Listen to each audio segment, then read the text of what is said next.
en 3 minutes le principe de l'immobilier géré, même si je pense que la plupart autour de cette table, vous savez ce que c'est.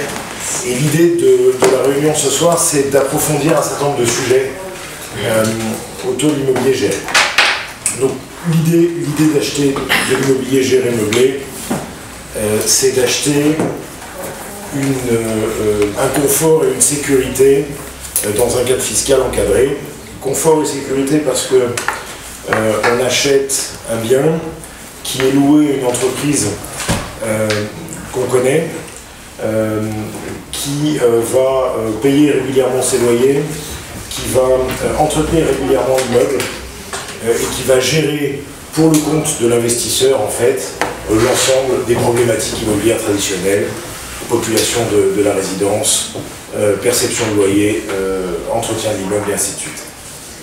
Le deuxième intérêt majeur de l'immobilier meublé, c'est sa fiscalité, puisque à partir du moment où c'est considéré comme une activité commerciale, on a la capacité d'amortir comptablement son bien immobilier et donc d'engendrer des loyers qui sont peu ou pas fiscalisés pendant une durée longue, comprise généralement entre 15 et 30 ans selon la manière dont on a financé son bien.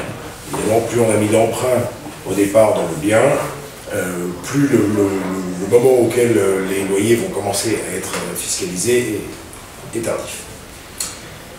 Au-delà de ces deux aspects que pour la plupart vous connaissez bien, l'investissement en immobilier géré et en immobilier meublé peut avoir des conséquences importantes en matière de transmission, en matière d'ISF et en matière de protection sociale. Et c'est un peu sur ces trois sujets que Olivier va intervenir.